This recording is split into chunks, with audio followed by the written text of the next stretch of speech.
కర్నూలు జిల్లాలోని ఆలూరు మండలం పెద్దహోతూరు గ్రామంలో అంగన్వాడీ కార్యకర్త ఆత్మహత్యాయత్నం ఘటన రాజకీయంగా చర్చనీయాంశమైంది. బాధితురాలు లేపాక్షిని ఆలూరు ఎమ్మెల్యే బుసిని విరూపాక్షి ప్రభుత్వ ఆసుపత్రిలో పరామర్శించి ఆమె ఆరోగ్య పరిస్థితిని అడిగి తెలుసుకున్నారు. అనంతరం మీడియాతో మాట్లాడిన ఆయన టీడీపీ నాయకుల వేధింపుల కారణంగానే ఈ ఘటన చోటు చేసుకుందని ఆరోపించారు. నిందితులపై వెంటనే కఠిన చర్యలు తీసుకోవడంలో పోలీసులు విఫలమయ్యారని విమర్శించారు. టీడీపీ ఇన్ఛార్జ్ వైకుంఠం జ్యోతి తన అనుచరులను కాపాడుతున్నారని, మహిళా ఉద్యోగిపై వేధింపులు జరిగిన చర్యలు లేకపోవడం దురదృష్టకరమని అన్నారు. నియోజకవర్గంలో టీడీపీ నాయకుల అక్రమాలు, గూండాయిజం పెరిగిపోయాయని ఆరోపిస్తూ బాధితురాలకు ఎమ్మెల్యే ధైర్యం చెప్పారు.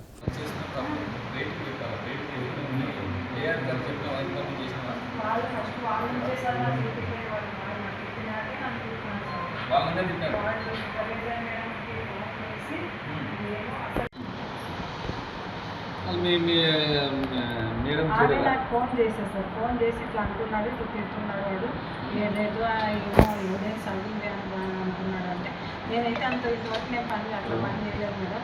నేను ఎవరికైనా కావాల్సి వస్తే పోలీసుల్లో ఎన్ని గంటలకు వచ్చి కలిసిపోయినారు? పోలీసుల్లో 11 వరకు ఇక్కడే ఉన్నారు. నేను పడుకున్నాను సార్. వచ్చి గట్టి కాళ్ళు పట్టుకున్నాను. మా వాళ్ళు ఎవరు లేదు, భోజనాన్ని లేదు.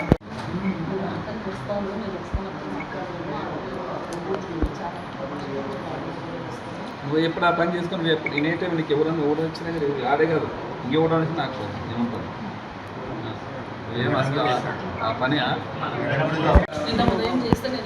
చెప్పినారు మేడం వల్ల అసలు గలాట్ పెట్టుకోవద్దు, వీటికి రా మనం జ్యోతి దగ్గర పోదామంటాడు కదా, అక్కడికే పోదాందా, వాడు ఏం నిరూపిస్తాడని చెప్పి నువ్వు మీ ఏరియా వాళ్ళు చూసి మళ్ళీ లోపలే కాదు మేడం. వచ్చేదానికి ఇంకా 6 మండలాలు ఇంకా డబ్బులు ఏం చేస్తుందా ఎవరు డబ్బులు టార్చర్ పెడుతూ కనుక్కోండి ఏమన్నట్టు కనుక్కోండి. ఎందుకంటే ఇప్పుడు ప్రాణం అది మనమే తీసుకొచ్చేది ఆ ప్రాణం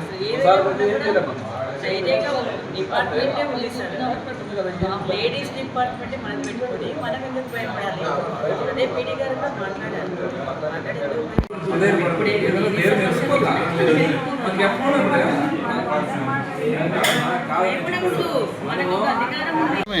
ప్రభుత్వం వచ్చినప్పటి నుంచి మనం చూస్తున్నాం, మానవ ప్రాణాలకి అసలు రక్షణ లేకుండా పోయింది. ఇప్పుడు టీడీపీ గుండాలు ప్రతి గ్రామంలో ఇంత విచ్చలవిడిగా, ఇప్పుడు అంగన్వాడీ టీచర్కు ఇంత అన్యాయంగా వాళ్ళ ప్రాణము ఎంత ఆమె చెప్తుంటే మనకే చాలా బాధ వేస్తుంది. దాదాపు 4 నెలలు అయిందంట ఆమె టార్చర్ పెట్టుబట్టి. అసలు ఆ మాటలు చెప్పలేమన్నాను, ఏడుస్తున్నాను. ఆ మాటలు వాడు ఏమేమి మాట్లాడినవి అసలు చెప్పలేమంటుంది. ఇంత అన్యాయంగా, ఇంత గుండాయిజము, ఇంత గుండారాజ్యము వచ్చింది మన ఈ కూటమి ప్రభుత్వం. ఇంత అన్యాయంగా అసలు ఇంత వేధింపులు చేస్తుంది. మొన్నైతే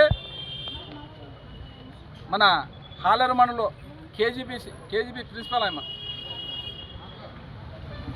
ఆమె కానీ మనం చూసినాం, మీరు అంతా చూసినాం, ఇంతవరకు చర్యలు లేదు. అదేవిధంగా దేవనకొండ మండలంలో కానీ ఉపాధి హామీ తాళాలు వేసినది టీడీపీ గుండాలు. తాళాలు దాదాపు వాళ్ళు అక్కడ రావాలంటే,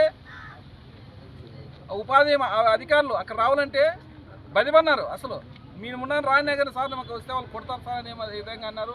నేను అప్పుడప్పుడే కలెక్టర్ మేడంకి అందరూ ఫోన్ చేసి అక్కడ డోర్ వాక్యాలను తెరిపించినాము. ఇంత అన్యాయంగా ప్రతి గ్రామంలో ఈ టీడీపీ గుండాల్ని పెంచి పోషిస్తుంది ఎవరంటే ఇక్కడ ఉండే మన ఆలూరు ఇన్ఛార్జి. మన ఆలూరు కాన్స్టిట్యూన్సీలో ఎప్పుడో లేదు ఇది. ఏ ప్రభుత్వం వచ్చినా ఎవరు పనులు వాళ్ళు చేసుకొని పోయేవాళ్ళు, ఎవరు అధికారం ఉంటే వాళ్ళ అధికారులు ఏదన్నా చేసి మంచి చెడ్డ చేసేవాళ్ళు తప్ప ఇప్పుడు ప్రతి గ్రామంలో ఇదే చిచ్చు. వాళ్ళు ఎందుకు ఏం చేస్తున్నారంటే ఈ గుండాల్ని పెంచి పోషిస్తున్నారు. హాలర్లు అయితేనేమి వాళ్ళ అనుచరులే, ఈ చిప్పిగిరి మండలం అయితేనేమి, మన పొలగొంద మండలం అయితేనేమి, ఆలూరు మండలం అయితేనేమి, ప్రతి మండలంలోకి వాళ్ళ అనుచరులు ఇదే టార్చర్లే. బయట చెప్పుకోలేక చేయలేక ఇప్పుడు ఆత్మహత్యలు చేసుకుంటున్నారు ఉద్యోగస్తులు. ఈ మన ప్రజాస్వామ్యం ఎక్కడుందో మనకు అర్థం కాదు. వీళ్ళు ఇంత అరాచకం చేసి మళ్ళా నిన్న రాత్రి వాడు వచ్చినాడంట, 11 గంటలకు వచ్చినాడంట.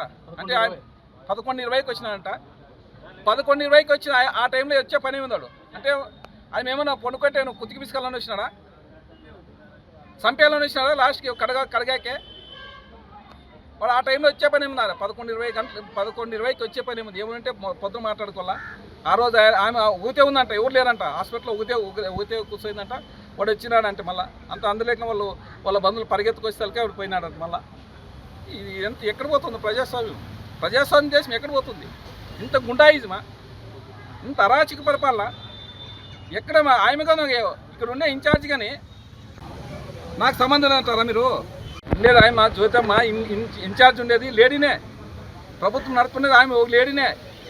లేడీ అసలు లేడీలకే మహిళలకే రక్షణ లేకుంటే, మాన ప్రాణాలకు రక్షణ లేకుంటే పోతుంటే ఇంత అరాచక పరిపాలన మనం ఎక్కడ చూసినామా? మళ్ళీ ఆలూరు కాన్సెన్స్ అయితే ఇంకా వీళ్ళు ఇన్ఛార్జ్ ఎప్పుడు వచ్చిందో అప్పటి నుంచి ఇంకా అరాచక పరిపాలన పెరిగిపోయింది. అట్లా వాళ్ళు ఏం చెప్తారంట, పోయి తన్ని రండి మేము చూసుకుంటామంటారంట వాళ్ళు. ఎవరన్నా కానీ ఏదైనా ఉంటే సర్ది చెప్పాలి కానీ ఎవరన్నా ఇది ఎక్కడ పరిపాలన చేస్తున్నారేమో, తన్ని రండి, కొట్టి రండి, చంపేసి రండి అంటే ఇదేమి? ఇది మన ప్రజాస్వామ్యం దేశంలో ఉన్నామా లేకపోతే ఎక్కడన్నా పాకిస్తాన్లో ఉన్నామా? ఎక్కడైనా ఉన్నామా? ఎక్కడ చూసినా ఇదే అరాచక పరిపాలన. యా గ్రామానికి పోయినా ఇదే విచ్చలవిడిగా ఈ గుండాలు, ఇసుక దందాలు అయితేనేమి. మొన్ననే మన హాలరంలో గుళ్ళెంలో చూసినాం. ఒక ఆయన ఏకంగా ఫారెస్ట్కే దాదాపు 200 ఎకరాలు ఫారెస్ట్కే పెట్టినాడు. ఆయన అయితే ఇసుక దందాలు మళ్ళీ అదేవిధంగా మళ్ళీ గ్రావెల్ దందాలు అంతా వాళ్ళు ఆయనే. ఏదైనా భూదందాలు ఇక్కడ భూమి కనపడితే అయిపోయింది. భూమి ఏడన్నా 10 సెంట్ల భూమి కనపడితే అయిపోయింది, దాన్ని కబ్జా చేసేదే. భూ కబ్జాలు అసలు ఇప్పుడు అంతా ఈ ఎక్కడ ఉందో, ఎక్కడ ఏమన్నా అవతాకులు ఏమైనా ఉంటే వాళ్ళని బెదిరించేది, వాళ్ళని రాపించుకునేదంట. ఇంత నిరంకుశ పాలన ఈ ఆలూరులో ఎందుకు నడుస్తుందో మనకు అర్థం కాదు. ఖచ్చితంగా నేను మాత్రం ఏదన్నా కానీ ఆలూరు ప్రజలు ఒకటే చెప్తున్నాను, మీరు ధైర్యంగా ఉండండి. నేను ఎక్కడ కానీ, ఎందుకంటే నేను ప్రతిరోజు గ్రామాల్లో తిరుగుతున్నాను, మీరు ధైర్యంగా ఉండనే విధంగా మీకు చెప్తున్నాను. ఎందుకంటే మనము ఇట్లా ఆత్మహత్య చేసుకునేది మంచిది కాదు. ఎందుకంటే మనకు కానీ, ఎందుకంటే ఈ పిల్లల మీద నేను చాలాసార్లు వీళ్ళు వచ్చి ఇన్ఛార్జ్ వచ్చినాక మీరు కానీ చూసింటారు. ఈరోజు ఆయమ్మ మాకు సంబంధం లేదంట, అది చూడండి. బర్త్డే అప్పుడు ఆయనది ఈ నెల 20వ తారీఖు. ఈ ఫోటో చూడండి. ఆయమ్మ నాకు సంబంధం